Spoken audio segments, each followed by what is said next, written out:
So we're honored to have Professor Benjamin Hobbs here. Dr. Hobbs received his PhD from Cornell University. He holds the Theodore M. and K.W. Schad Chair of Environmental Engineering at the Johns Hopkins University. I always mess that up. Where he has been in the Department of Geography and Environmental Engineering since 1995. He also holds a joint appointment of Applied Mathematics and Statistics and is the founding director of the JHU Environment, Energy, Sustainability, and Health Institute. Previously, he was at Brookhaven and Oak Ridge National Laboratories and a member of the Systems Engineering and Civil Engineering faculty at Case Western Reserve University. So without further ado, we're going to hear all about why. I think we all think this is important and fun, and now, so you can just get to the guts. Thanks so much, Dr. Hobbs. So thanks for the introduction, Dan, and thanks to the Andlinger Center for inviting me. This is a heck of an honor. And I see that in 2 weeks, one of my Cornell advisors for Shoemaker is going to be speaking. So I never thought I'd be in the same group with her, so I think I finally made it. It took me 30 years. But Dan, you had a little bit of trouble with our name, Johns Hopkins. And Mark Twain has famously said, how can anybody respect a university that can't spell its own name?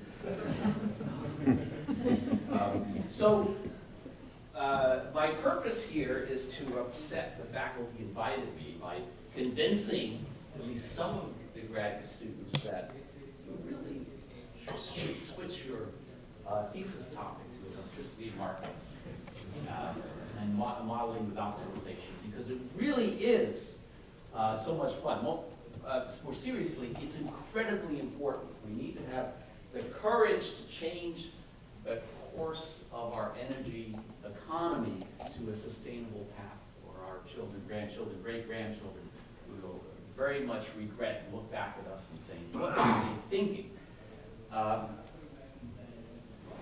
As usual, I would like to blame any mistakes or opinions on my collaborators who aren't here, including my research assistant at Cambridge University, my PhD students at Hopkins, and then my colleagues on the California Market Surveillance Committee. I chair the committee that oversees performance of the California ISO, which has definitely been an eye-opening experience. So I'll start off by arguing that this is really an interesting area, in part because it's so nice, but there's some characteristics that make it fun. And then in particular, modeling, mathematical modeling is fun. And there are two types of models that will bring enjoyment to your life. One are simple models where you can prove general theorems and results that you can muster quickly in a policy debate to make a point. And I'll talk about an application in California. And in the end, the California Public Service Commission basically cited our mathematical proof as a reason why they shouldn't adopt a certain type of policy. And we had a month to put that together. Sometimes, though, you really do need to make decisions. You have to decide, are we going to build that line? Which plant are we going to turn on today? And so you need models that give not only insights, but you need models that give numbers. And I'll give an example of that. Given that we're going to have a lot more renewable energy in our future, where and when should we build the electricity transmission to access that energy? Okay, so why is energy modeling fun? Well, what is the peculiar physics of electricity?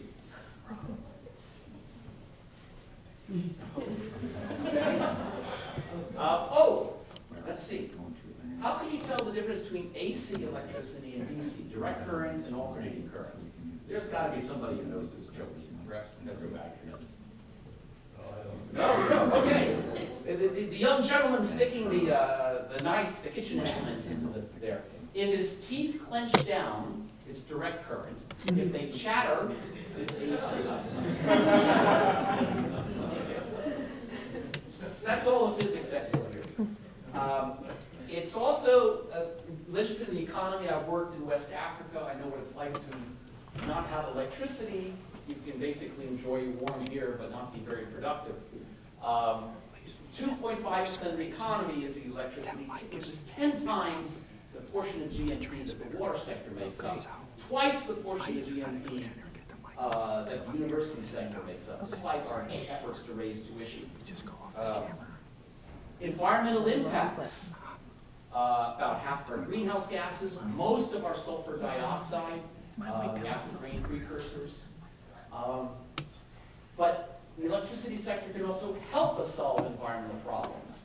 If we can electrify the heating and cooling of our buildings and electrify transportation and generate that electricity sustainably, we can improve the environment rather than hurting it. Another reason it's fun is that the sector continues to be restructured. Half of this country has its electricity supplied by vertically integrated monopolies. You could buy any color of car, Henry Ford said, as long as it's black. Well, that's the case in half of this country, but half of this country has competition among folks providing electricity, generating electricity. And there's a very interesting economic debate as to whether we'll best promote economic efficiency and sustainability by having competition or by having regulated monopolies. That's fun. And finally, dumb grids, of which this young gentleman is an example.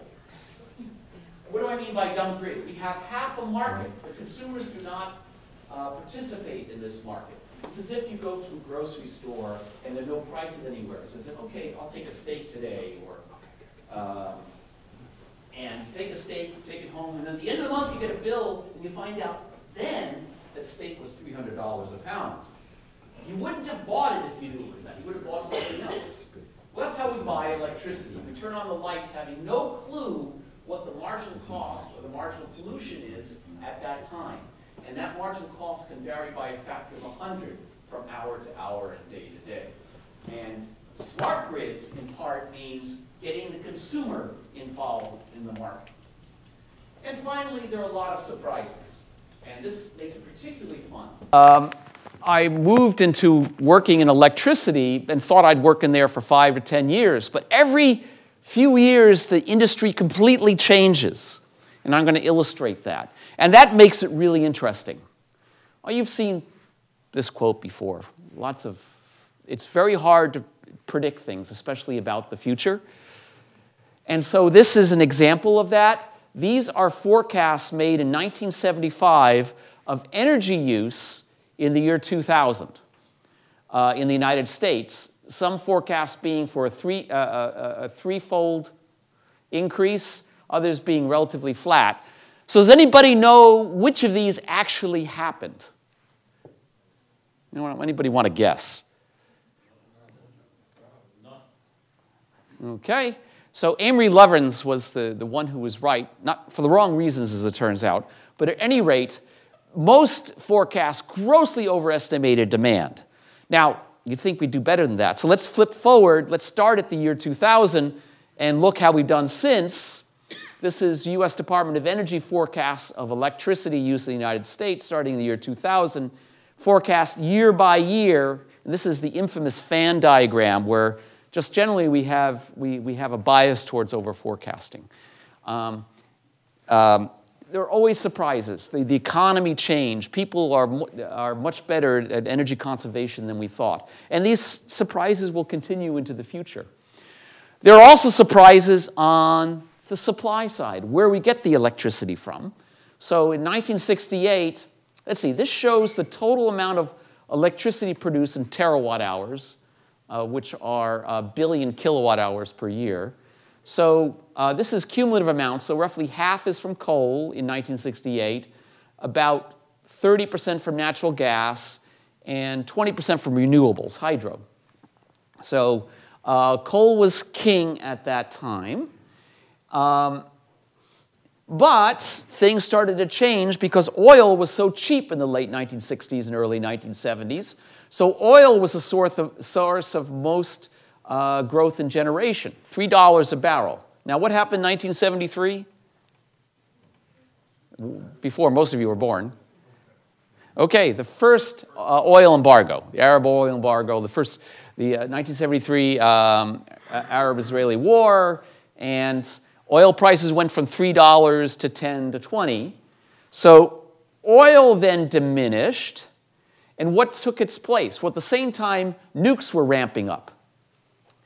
So we made a turn there. And in about this period of time, I had my first job in the energy area. And so when I had that job, 3 Mile Island had not yet happened. And let's look at a picture from my first journal article. And I hope that the PhD students here today are as brave as I am. They're willing in 30 years to show a completely ludicrous projection from their first article. Okay, so this was part of President Carter's National Coal Utilization Assessment that basically President Carter said we need to lower oil use, so let's use a lot more coal and a lot more nukes. What are the environmental impacts of that?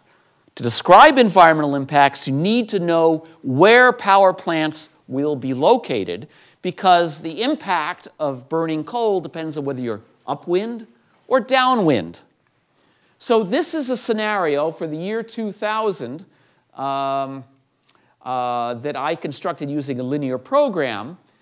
And what are these little squares? These are coal plants spread across areas of western Pennsylvania where there's both water and coal supply.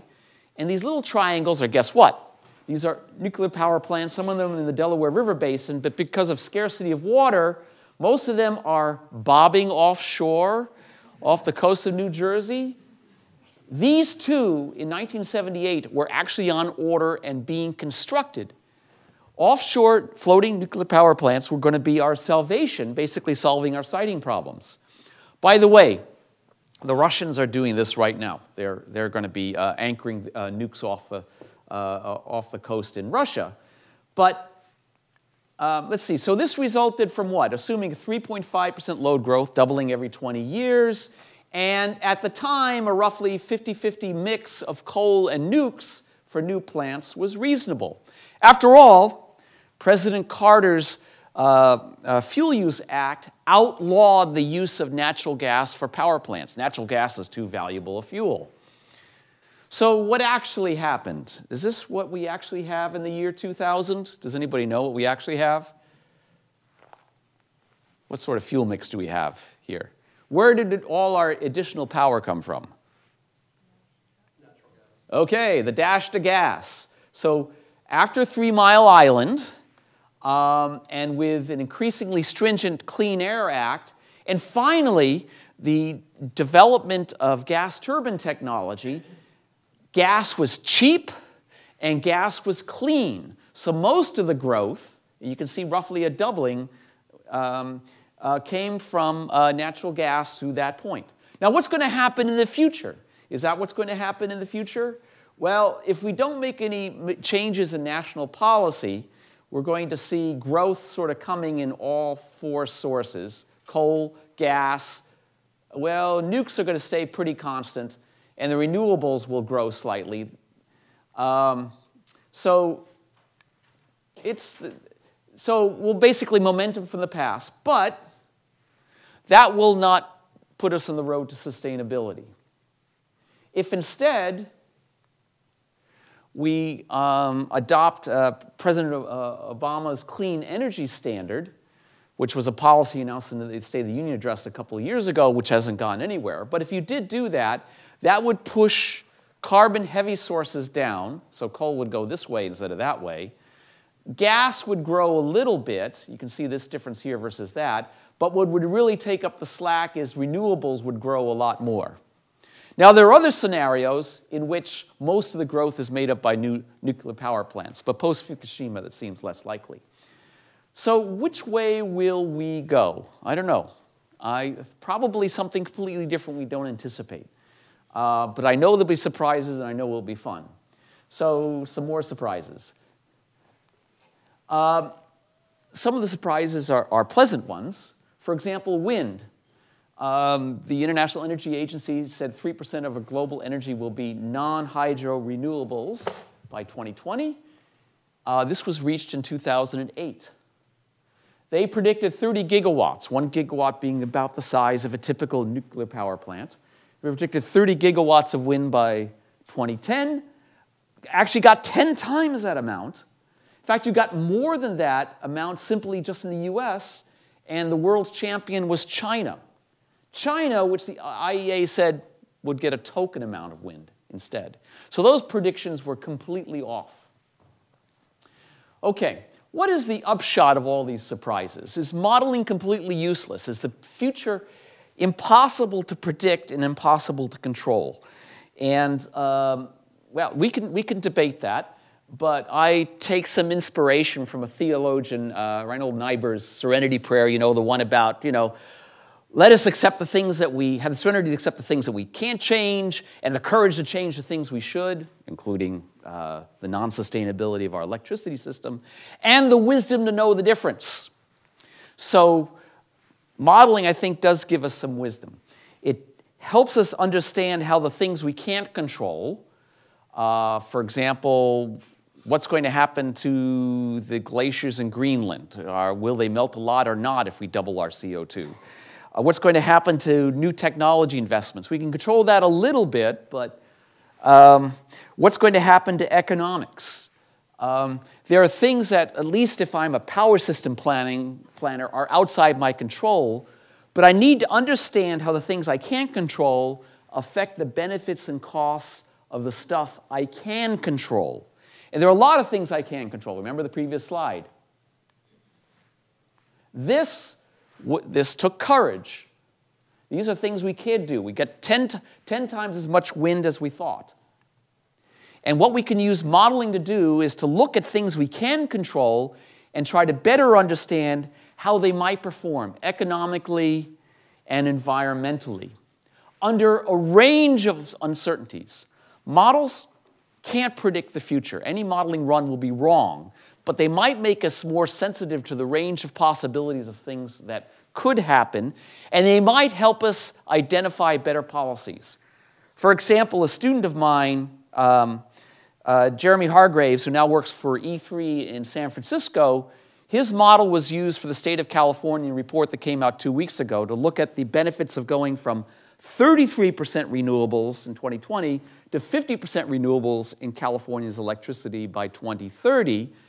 And the modeling calculated that the incremental cost of CO2 reductions, the increase in cost divided by the decrease in emissions, would be $500 to $1,000 per ton.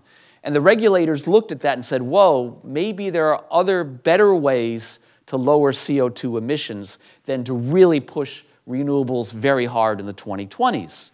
That's an example of the use of modeling to hopefully identify more effective strategies to attain our sustainability objectives. So perhaps energy efficiency would be much more cost effective. Okay, let's now go to, here we go. Let's go to modeling. Why is modeling fun? So first of all, the mathematics and computation, the challenges we have there are really interesting, great for PhD dissertations. We have counterintuitive behavior. You think a policy will do one thing and it does something else. This happens all the time. This is a general property of complicated systems, as true of energy as anything else. There's lots of data available. Ask Warren about the PJM system. This is really important. We need to do it right. If we do it wrong, we can make things a lot worse, so there's a lot at stake. Okay, now it's time to talk about some models. And first I'm going to define some things. So what is a model? Basically, I call a model anything that optimizes, finds the best solution, or simulates, projects what will happen, how your operating policies and your design or investments of the production, transport, and consumption subsectors of the power system. And you use that to try to optimize costs, benefits, environmental and social impacts.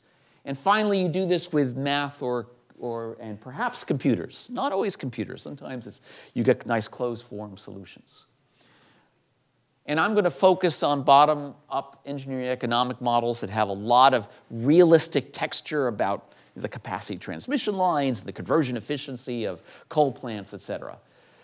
These plants have both the technical components, such as the efficiency of individual power plants, and behavioral components.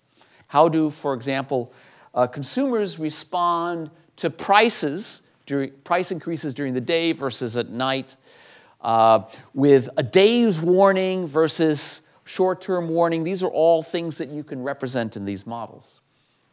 And these are used by companies to try to maximize profit, to choose investments, to figure out what offers to make in markets. And my major interest is the use to simulate how markets respond to policy changes. If we have a CO2 policy, what happens, for example? What are the elements of these models? Those of you who've taken an operations research course will immediately recognize that these are the elements of an optimization model. There's the stuff you can control, the joysticks you can move.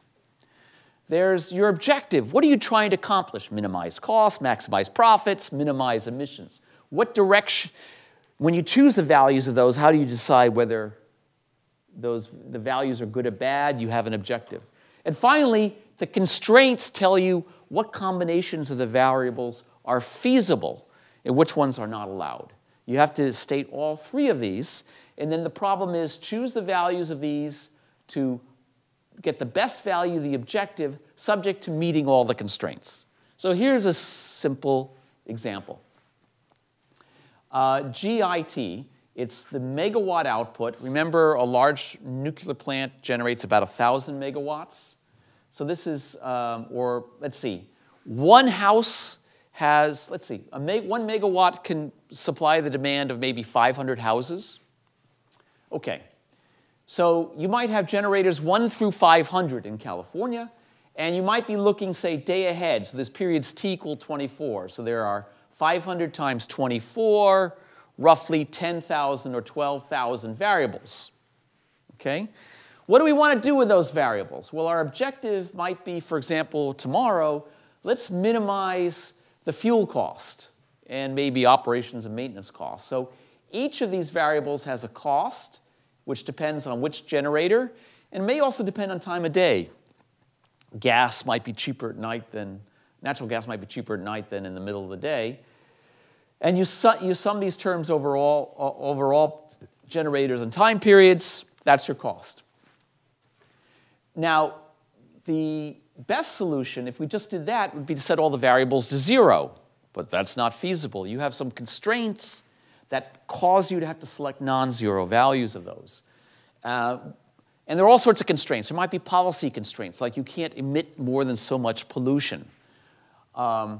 There are demand constraints or energy balances, that your generation across all plants has to equal the demand in each period t equal 1 through 24. There are capacity limits. You can't send more than so much power through a transmission line. You might have other limits, for example, that you need 6-hour lead time to turn on a power plant, stuff like that. Like my old Fiat, I put the pedal to the floor at 0 to 60 in maybe 30 seconds, right? There might be ramp limits. So those are all technical and maybe environmental and other constraints. So you find the best values of these to get the lowest possible cost. And we have tremendous software to do that can solve problems with literally millions of variables. In addition to what are called the primal variables, the joysticks you can control, there's something called the dual variables or shadow prices. Every constraint has one. And it basically tells you, if I change this by 1 unit, how much will cost change? For example, if demand goes from 1,000 to 1,001, how much will cost go up? That's called a dual variable. Those are really useful because this is actually the price that deregulated power systems set in the market. This is how much the market will pay you for power. Okay, you can also have models, for example, that allow demand to be a variable. For example, during a very high demand day, you can tell consumers to go away. Please turn off your air conditioners. That wouldn't have helped 2 weeks ago during the cold snap. But you can also have capacity variables. Where do we build new lines, new generators? We'll see some of those. Okay, that makes these interesting. So these example of an engineering economic model that I use either in a company to maximize profit or I use to analyze the effect of policies. And I analyze the effect of policies by adding constraints, like an environmental constraint, or changing, for example, how folks are paid. There are various policy handles.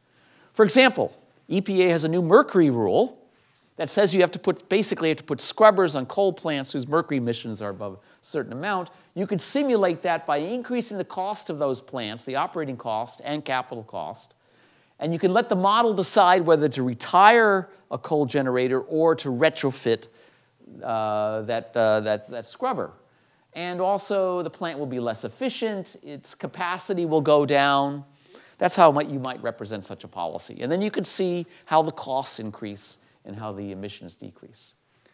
Okay, two types of models, simple ones and complicated ones. The simple ones, as I mentioned, are used in policy debates. We can prove theorems, or we can use examples to show that certain things are possible, certain perverse outcomes are possible. For example, it's possible to show that tightening pollution limits everywhere could worsen health outcomes by encouraging, this is in the case of New York State, encouraging people to build power plants where people live rather than remotely. If you have weaker pollution standards in remote locations, then folks are encouraged to move power plants away from people. That's a counterintuitive result, and that would be a possibility proof. And basically, these models need to be transparent so people can see the linkage between your assumptions and conclusions. The elevator talk that you give to your CEO or to the head of the commission, that's basically what this is. Sometimes you need numbers too, because you actually have to run these plants and you have to build stuff. And then finally, there are models that are sort of in between. They have some realistic detail. They recognize that the coal plants are in western Pennsylvania and all the solar plants are in New Jersey. And that this is important for understanding how power flows, where pollution occurs, and who might be affected. So you need some realistic texture, but the models can't be this complicated because you have to simulate many scenarios. So actually there are three flavors of models, with this being the Goldilocks one for policy analysts. Okay, let's look at a couple examples of simple models and a simple model and a complex model to show the kind of fun that at least I can have. And then we'll have some questions. So at least in the case of the simple models, the fun is when you show results that contradict generally held policy beliefs.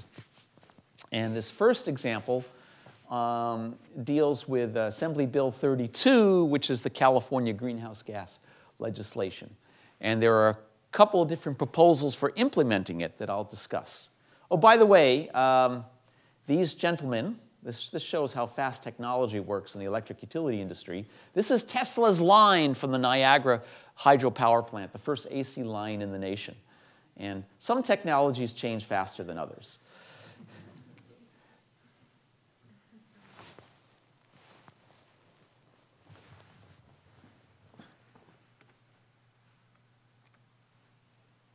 Okay.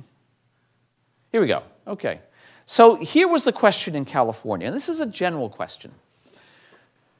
CO2 results from extracting fuel, burning it, transmitting it, and then people retail it and sell it finally to consumers. And the question is, who should be responsible for reducing it? There are various choke points. You could squeeze the CO2 at any of these.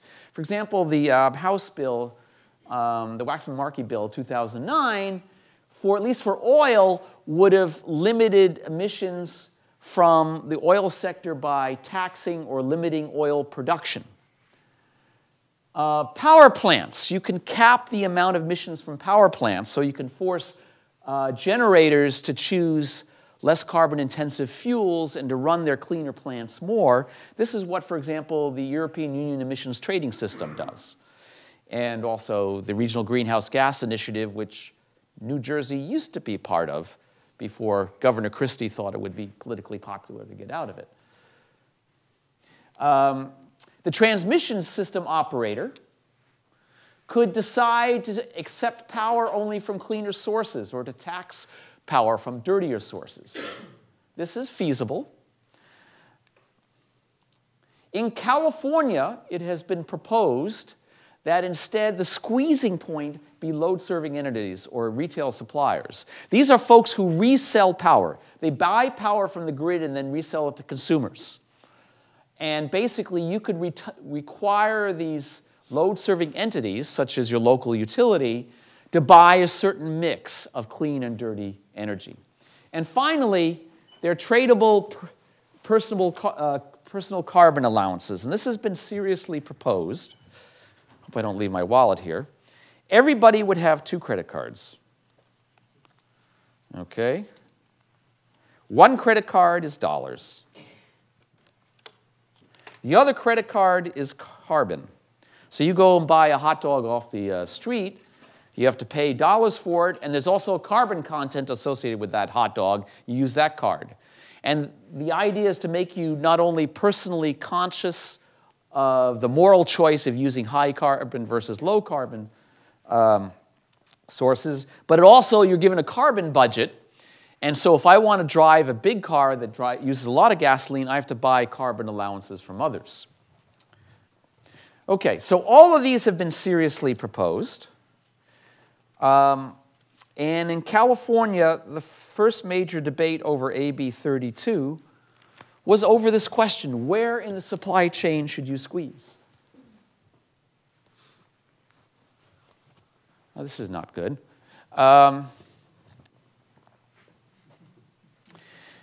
So Governor Schwarzenegger signed the bill AB 32 in about 2008. Oh, that's interesting. Did not expect that. But I can still tell the story. And what it did was pledge to lower California's emissions to 20% below 1990 levels by the year 2020. Okay, I think yeah, here we go. I'm sorry, to 1990 levels by 2020. And the debate was where along the supply chain to squeeze. In Europe and in this part of the country with the Regional Greenhouse Gas Initiative, we squeeze power plants. They have to have allowances for their emissions. If they don't have enough allowances, they have to buy allowances from somebody else. However, you could also force load-serving entities to buy allowances and buy a mix of power and resell it as clean power and dirty power. So as I point out here, source-based elsewhere dominates. But why should California do what everybody else does? That's where the creative people live, the land of fruit and nuts.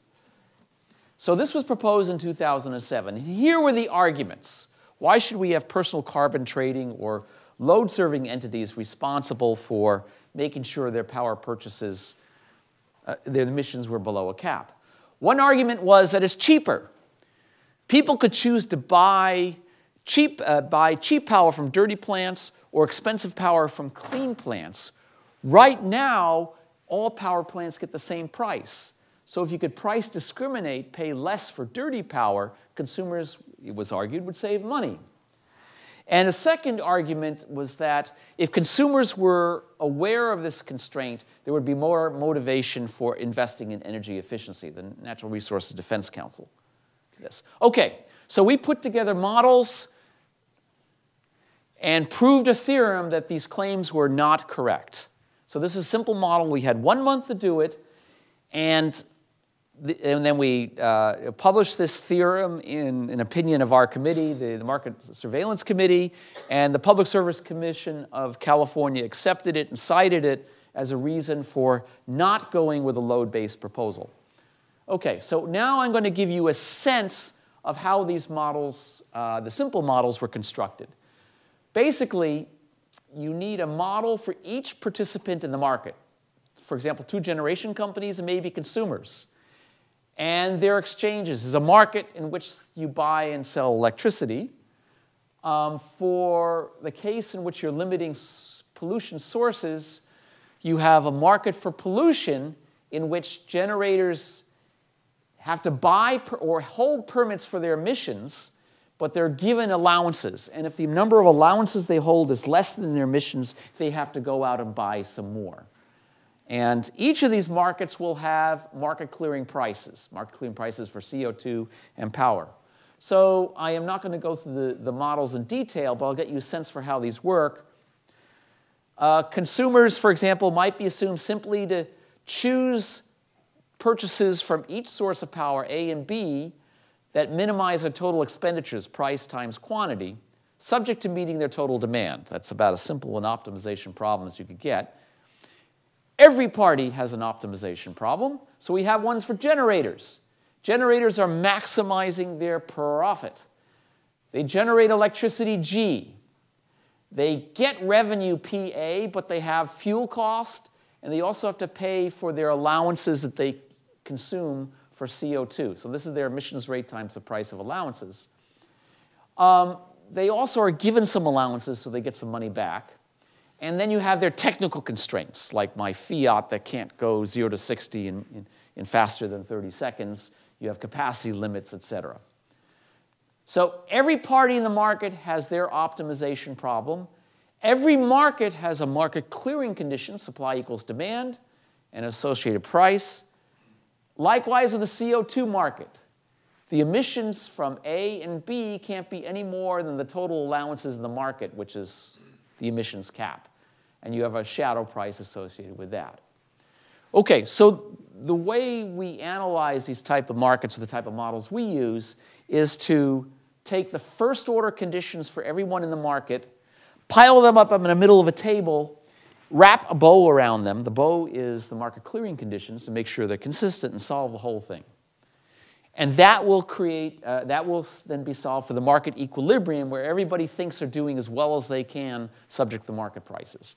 And by the way, this is a competitive market where I'm assuming there's no market power. I won't go through this, but just to say that you have to derive the first order conditions, which look like this. This is something called Kuhn-Tucker conditions. Take Professor Powell's class if you want to learn what those are. Basically, this is a generalization of what you learned in calculus, that the maximum of the function is where the slope is 0. If the function is concave, has a negative second derivative, these so-called complementarity conditions account for the fact that you have inequality constraints. We have free parties, so we have free set of first order conditions plus market clearing. So that's going to give us 1, 2, 3, 4, 5, 6, 7, 8, 9, 10 variables and 10 conditions which we can then solve. And you can do this numerically, plug in numbers and do it, or you can do it analytically. So I do that for one market design, and then I repeat it again for the other market design, the load-based market, where consumers have to choose what they buy to minimize their costs, but basically they have this budget, this credit card, that limits the emissions.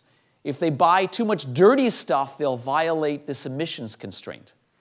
So they have to buy a mix of cheap dirty power and expensive clean power to satisfy this constraint. That will increase their cost.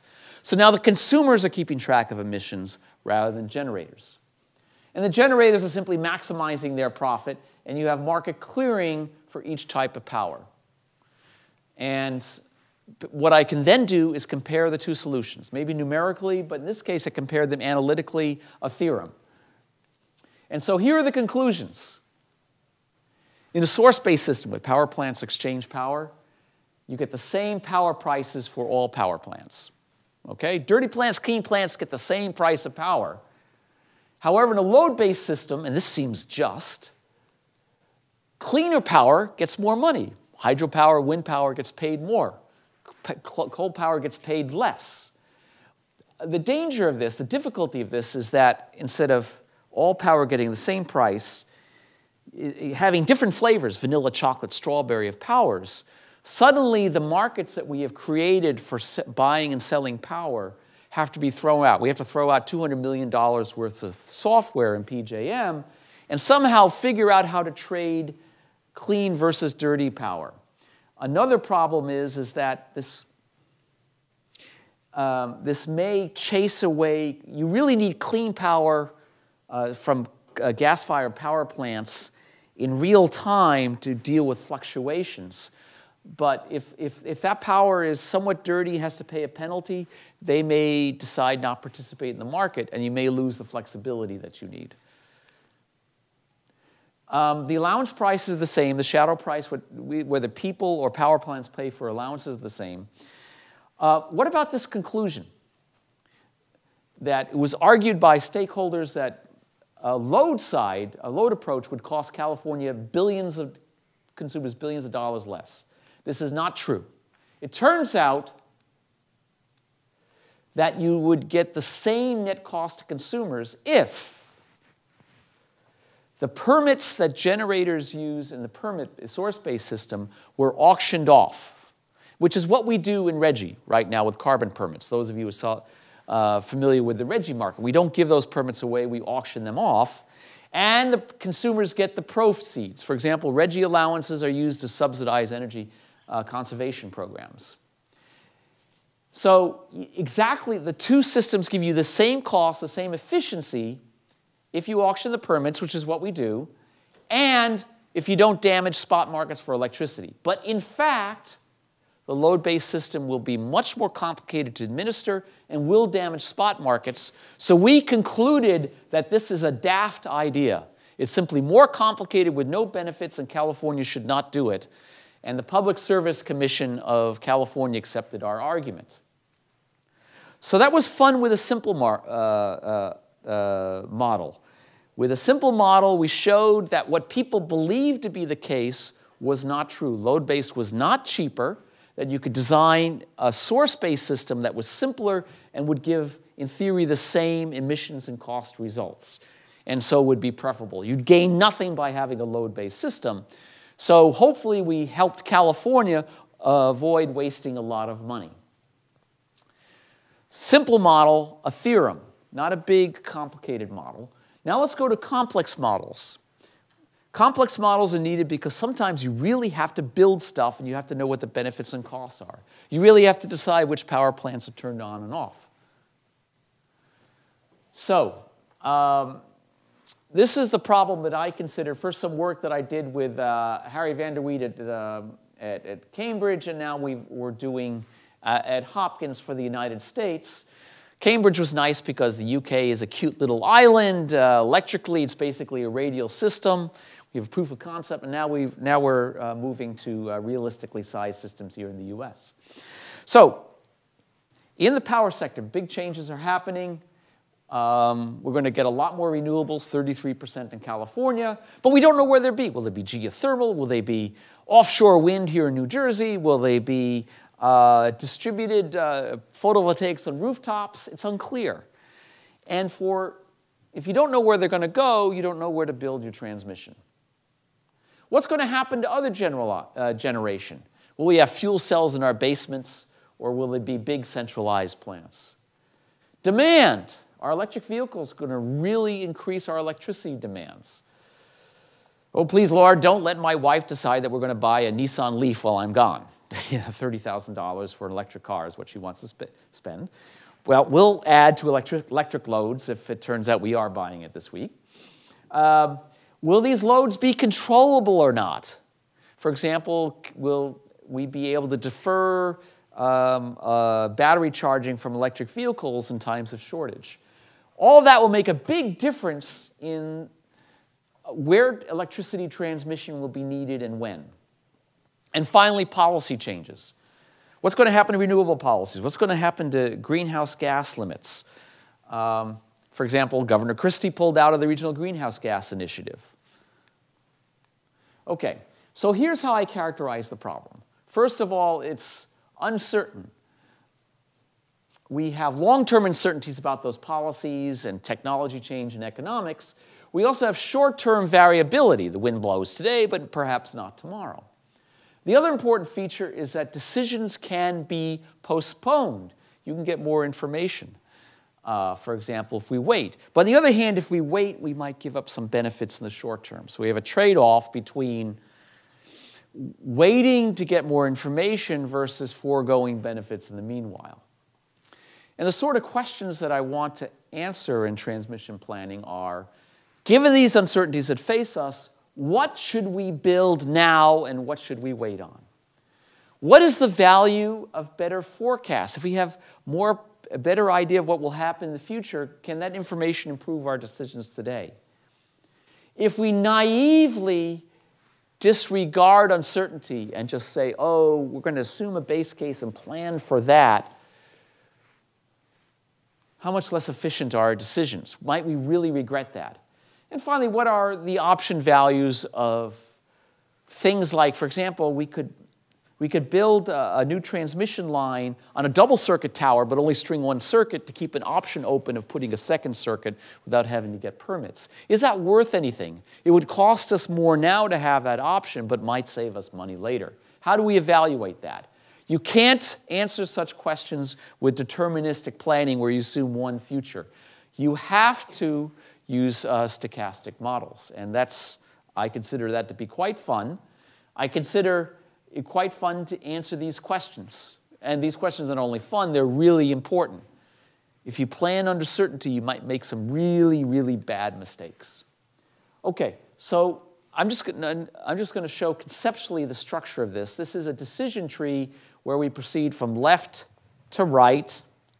First, we make decisions here, and then it's followed by decisions there. For example, we make decisions today about what sort of transmission facilities and then generators might be in place by 2020. It takes a few years to build this stuff. Then there are uncertainties. The round chance nodes are things that Mother Nature controls, throwing the dice. What's going to happen to policy? What's going to happen to loads? Are they going to really grow or not? What's going to happen to technology? What's going to happen, for example, to fuel cells, electric vehicles, and so forth? Then, after we learn something, in the future, we might have on-ramps and off-ramps. We can adapt our strategies. We can build new plants if we made a mistake and built too little here, or we can retire facilities.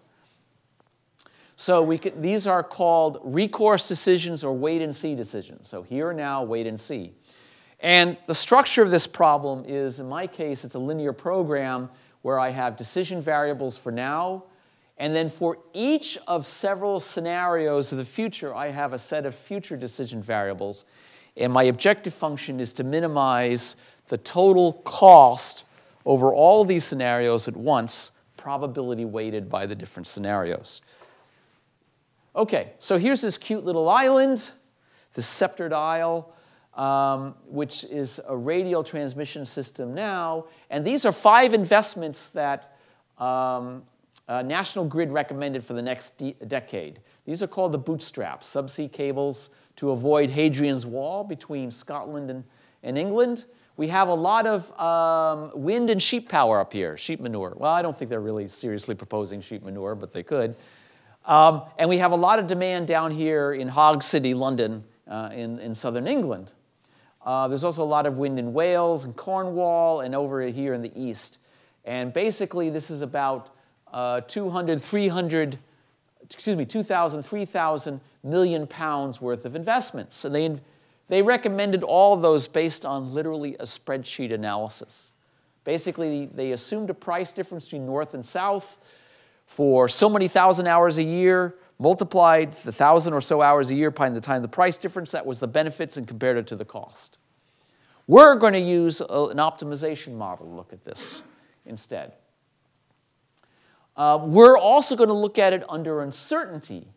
There are a lot of different things that can happen in the UK over the next 6 years. For example, the UK residents in the UK are exquisitely sensitive to the ugliness of transmission lines and wind turbines. So is it conceivable that you won't be able to build any of this stuff after 2020 on land? It'll all have to be offshore.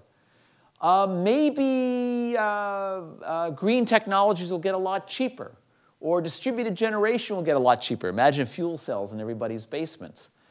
Perhaps nuclear power plants would become, smaller modular nuclear plants would become a lot cheaper.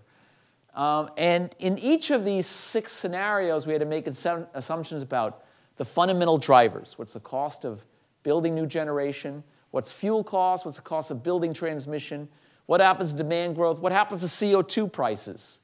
And then other things. So You have to come up with a bunch of assumptions or scenarios, and I certainly won't go over those in detail. So let's now look at the optimal stochastic solution. What things ought we build in the next 10 years, given that any of these 6 things could happen? And these are the various symbols. And what you see here is that under uncertainty, only 2 out of the 5 lines are justified. The other 3 lines, you should wait to see what happens. If you build a lot of stuff offshore and not in Scotland, you don't need the lines here and you don't need that line there, for example. And this shows in the next 10 years you commit to a lot of terrestrial wind because it's cheaper than offshore wind, combined cycle, a couple of nukes at existing facilities, and some biomass plants. That's the best. Now what I would like to do is contrast this stochastic solution to how transmission planning is often done today. And the way it's often done today is to assume a single scenario for what might happen in the future and plan for that. So this shows the result of 6 models, each of them deterministic planning for the one scenario. So remember we had 6 scenarios such as paralysis. What if you planned just for that one? Well, what would happen, for example, under the paralysis scenario, you would put a lot of offshore wind offshore Scotland, and you'd need to import it to the south, and so you would build all 3 of those lines. On the other hand, if conventional generation is really cheap, natural gas and nuclear, you just build it all in the south. You wouldn't need any of the lines to Scotland. So a classic way to do transmission planning is to do some sensitivity analysis. Run the model 6 times and look at this and say, oh, are there any lines that are built in all of these 6 cases? If so, that's robust and we should build those. But unfortunately, no lines were built in all 6 cases. So the robust solution is to build nothing, and that's actually a really terrible solution because you're going to bottle up the renewables. This is what happened in Texas under Governor Bush. They built a lot of renewables in West Texas, and they forgot to build the transmission lines, and so they had to curtail about 20% of the energy. Okay, so another thing you could do is, okay, build the lines that appear in 4 out of 6 cases. So that would be these 2 lines. That actually wouldn't be so bad. But those are all heuristics. Those are not necessarily optimal. Okay, I need to wrap up. So I'll just note that there's other fun stuff you can calculate. For example, something called the value stochastic solution. How much money do you save by planning considering the whole range of possibilities versus just considering one? And I'll just point out that you can calculate this and say, in expectation, you save, in this case, about £100 million by planning under uncertainty rather than using deterministic planning. Now, that's only 0.1% of all electricity costs in the UK, but still, roughly the same magnitude as the cost of a single line. We quantified this also for the Western United States, and instead of 0.1%, it was more like 3 or 4%. And the reason is that the UK, it's a radial system. Basically, you have to build a line to Scotland, and you can't get around that. So the optimal, as long as you build something to Scotland, you do well. Here, it's not clear where you build the line, because you don't know whether you're going to go geothermal or solar or wind, or maybe distributed energy. So in that case, there's a lot more room for regret for making the wrong thing. So this is what we're doing now with a much bigger system. And we worry about reinforcing the background bounds of the grid, or interconnecting the wind in the prairie. This is my home state of South Dakota here, or the solar down here. And this was a lot of fun because it was really a big model. It's just the sort of thing that you need for a PhD dissertation. Okay, I need to wrap up. So let me conclude by saying, first of all, if you're going to do energy modeling, you should master simple models and complex models. Simple models, the sort of thing you learned in economics or in decision analysis, are really important for insights quickly in market design. Your CEO wants an answer in 3 days. You got to do something quickly to check whether the story makes sense, whether all the assumptions hang together and give you a logical conclusion. And you need to be able to tell an elevator speech and have it logically flow from your assumptions and have people check it. So those of you who are in engineering, who are interested in being an energy policy modeler, I'd say take economics as much as you can. That helps you in coming up with simple, useful models. We also need implementable solutions. I know that Arthur Jeffreyon said that models are for insight and not numbers, but you really do need numbers sometimes. Is this going to be positive? Is the net benefits positive or negative under the range of possibilities?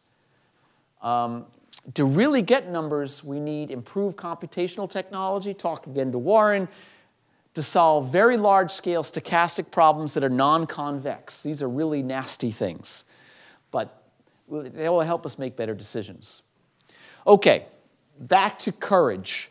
Power is only going to become more important. We want to get the efficiency benefits of competition, make our economy more efficient, and we wanted to put it on a sustainable basis. To do this, we need models. We need to include lots of renewables while keeping the system reliable, keeping the lights on, and again, not raising costs too much.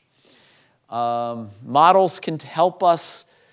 Maybe models won't give us courage, but they'll give us a better idea of what might happen in the future so we can make wiser decisions. So with that, I'm going to ask you, have the courage to do the right thing and to use models and have some fun. And I'll take any questions that you might have. Those of you, yeah, go ahead. Those of you who laughed are old enough to play Pac-Man, I think, right? So we have time for a question or two. Please wait for the microphone. So. Or I can also repeat the question. Let's go to the back, and I'll try to paraphrase the question. Oh, okay, wait for the mic. Thanks for your talk. Do you have any insights on energy only versus energy and capacity markets and how capacity markets muck up the works, if you will? No, I won't. I won't rather than will. So full disclosure, I helped PJM design their capacity market. So, and I just submitted an affidavit in a case that PJM submitted to FERC, which was accepted 2 weeks ago on the redesign of their capacity market. So California is redesigning their capacity markets now in a way that actually I'm not terribly in favor of. So here's the idea. Imagine that when you buy milk, you not only pay for the milk, but you also pay for the cow capacity or udder capacity, right? Or you buy gasoline, you pay not just for the gasoline, but you pay for the refinery capacity. Why would we want to do that in electricity? Why would we want to pay both for electricity and pay for iron in the ground, hand money over to people who own power plants? So the answer is that the rationale is that it's the second best solution. Given that two things, we cap electricity prices. Australia allows electricity prices to go up to 20,000 or 10,000 Australian dollars. In PJM, we only allow them to go up to $1,000 or people to bid $1,000 per megawatt hour. Prices are normally 50, 100, but during the cold snap the last 2 weeks, the cost of natural gas was so high that actually the cost went above that. When you cap prices, you get shortages. And in particular, a combustion turbine might cost you $80,000 per megawatt per year, which means at a $1,000 cap, the price has to hit the cap 80 hours per year for you to make anything near that amount of money, and the price usually doesn't hit the cap that often. So the fear is, with that cap in place, they'll be missing money. Peaking generators that you need during those few hot or cold days will not have an incentive to invest. So this was the rationale for PJM's installing a capacity market, and now we have capacity markets of sorts in New England, New York, here in PJM, and in California. Southwest Power Pool does not have one, ERCOT does not have, Texas does not have one, and MISO doesn't have one, Australia doesn't have one. Europe tends not to have them. And it's interesting, they survive side by side. If you don't have a capacity market, you should have get rid of the price cap. In California, we won't do that because we were so scarred by the 2001-2002 power crisis, when the cost, what we paid for electricity went up roughly fivefold in a year. Now, we have better market designs today, and I think we're better protected against the market manipulation that Enron engaged in the 2001 power crisis. So we can probably lift those price caps. But until we do, I think that to have confidence that the generation will be there in the future, I think that capacity markets are a useful mechanism. There are all sorts of reasons why not to have a capacity market. If you pay people for iron in the ground, how do you know it's going to be available when you really need it? If you pay them a high price for energy, they're going to make sure they'll stay up late to make sure the power plant is working on that really cold or hot day. If you just pay them for capacity, there's less of an incentive. It's better to pay for performance than for the inputs, the capital inputs. And I appreciate that argument. So I'm in favor of capacity markets as a confidence building measure. But as I said, I'm biased, and I have worked for PJM on the issue. Warren? Okay, so without the capacity market, you're telling me that I have to sort of sit around and wait for these hyper high prices. So Texas is going this route. So as an investor, I might look at that and say, wow, that looks awful risky, I'll pass. And so now what you've got is you just don't get the capacity, or you're effectively overpaying because I'm waiting until that risk premium is covered. Mm-hmm. So this is an argument made in favor of capacity markets that it stabilizes revenues. And so if investors truly are risk averse and they can't go out and get financial instruments and loans for 20 years to pay for it, or contracts for 20 years, that investors will be more willing to build stuff because there's a more guaranteed stream of revenues. That's the argument. You know, I'd rather see complete risk markets where you can go out and get a 20 or 30-year contract ahead of time than to build an artificial market like a capacity market. But those long-term markets don't exist, and so I think that the risk aversion argument definitely makes some sense. Of course, the extreme of that risk aversion argument is to say, well, let's just guarantee a price for electricity, such as we do for feed-in tariffs for renewables in Europe, and then we'll get lots of it. There's no risk. But of course, there's sort of a conservation of risk principle. If investors don't face the risk, it means that we as ratepayers or taxpayers will bear a greater risk as well. So I noticed fairly recently PJM raised their cap. It used to be $1,000. Apparently, it's now $2,000. So they petitioned for an emergency because of the cold snap and the high gas prices.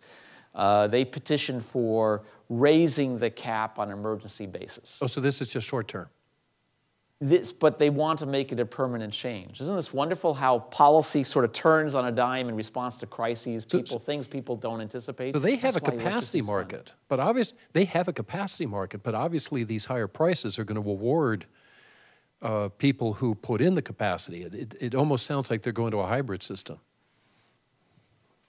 So what I would like is to see price caps on energy raised, assuming we have protections against market power, and let more of the margin that those power plants need come from the energy market, which rewards you when you produce electricity and you're available on the day you need it, and less from capacity markets. So you can imagine almost a withering away of capacity markets that eventually they're not necessary, there are low revenues from it if price caps are high enough. So we could be heading in that direction.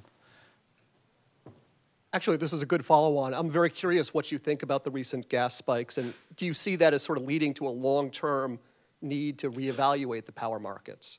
I mean, obviously what they did in PJM in New York is a very short-term fix, but do you think it's going to lead to sort of longer-term changes? And in particular, when PJM set the $1,000 cap, prices were, I think, the highest they'd ever seen was something like $50 or $100 for the power, and they were set at 15 times multiple or something like that. And today we're seeing natural gas prices that when it's turned into power cost more than that $1,000. For the most inefficient diesel generators and others, that's true. This problem came to folks' attention, I forget, it was 7 years ago, that New England had a cold snap, and the power plants that were being paid because they had iron in the ground had no fuel because they signed contracts that were non-firm, that basically they could be, their gas supplies could be curtailed so you could keep gas going to homes and schools. So that was the first time this came to folks' attention. And so now there's a lot of attention being paid to, well, what's the reliability of a power system that is dependent upon a supply chain that might not be there precisely when you need it? So this is, again, another argument in favor of an energy market that provides really high prices during shortage periods, because we reward people who paid more for firm gas contracts than for folks who didn't get firm contracts. As opposed to a capacity market which rewards iron in the ground. Some people say, well, we can fix the capacity market. We can only give you a capacity payment if you have a firm gas contract. But still, there might be contingencies we don't think of, and the ones, maybe the power plant owners are the best ones to manage the risk and figure out how to get the gas there, and you shouldn't be creating a complicated capacity market that tries to account for all these contingencies. What should be done? Well, if prices are not capped, and when they go up, some demand goes away. So if gas prices go up, electricity prices go up, and some demand goes away, that's the way markets are supposed to work. That's how steak market works. If steak was $300 a pound, you wouldn't buy it. And so I think that's part of smart markets, is to get this price information to consumers so that risk of shortages can be managed where it's least costly to do so. It might be best managed by consumers. I think consumers have a lot of flexibility. Might be best managed by power plants, maybe by fuel providers or whatever, and what you need are prices that everybody sees.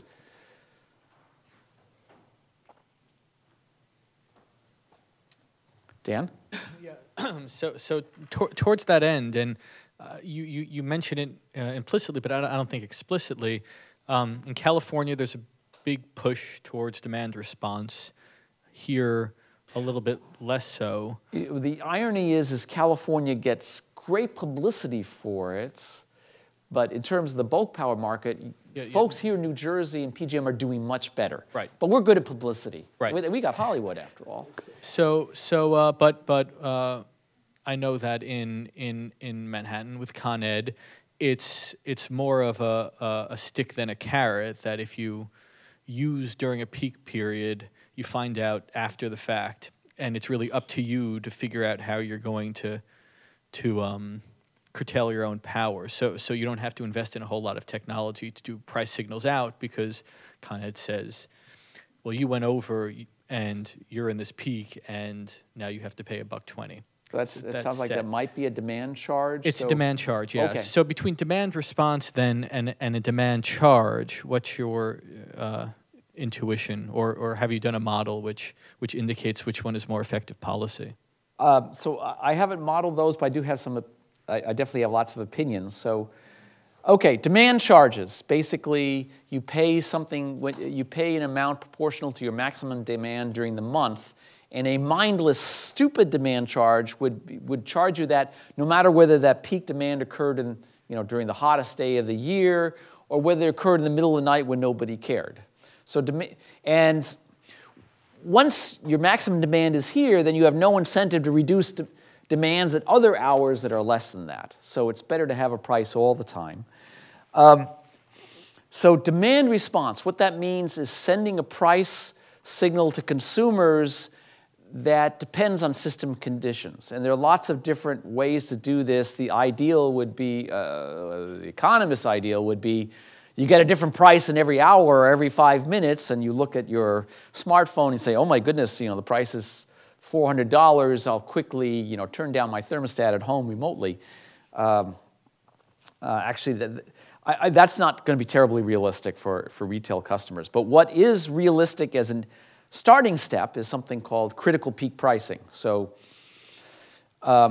people don't like real-time prices because you're afraid that, what if this is a really bad year and I get stuck with, it's a really hot summer, I get stuck with 500 very high hours. I'm going to get screwed. I'd rather stick on the present rate, thank you. Well, an alternative would be is the utility says, okay, in exchange for giving you a lower rate in other hours or a payment, I want to be able to call on you up to 10 days a year, tell you a day and a half that your price is going to be higher tomorrow. Overall, over the year, you will pay as much or less, but you could pay a lot less if you can go away on that day. That's called critical peak pricing. So that's been tried, and people kind of like that. Another one is called peak load rebates. We're about to have everybody in Baltimore do that, 2 million customers. This is what happens. On those critical peak days, those 10 days a year, if the utility says, we're going to be short tomorrow, if you reduce your consumption below some baseline based on a statistical analysis of your previous day's consumption, you'll get money back. So this is something people like. They don't feel like they're being punished. They feel like I get a benefit. Then you get a postcard in the mail a few days later saying, congratulations, you saved yourself $10 because you lowered that. Now, of course, the secret is that they have to raise the rates at other times a little bit. I mean, a difficulty with this thing is we can't move from 10 days a year to 365 days a year with this model. But they got, on average, homes to reduce their energy consumption during those 10 peak days by 20%, which is quite significant. So consumers like to get paid. They don't like to pay. Consumers really like that program. They don't opt out of it. So it's a way to get consumers to start to think about price a little bit. But it's a long way from a market like the market for gasoline or for steak, where consumers are making decisions based on prices in every day and every hour. Anything else? If there are no more questions, let's thank Professor Hobbs again. Okay, thank you very much.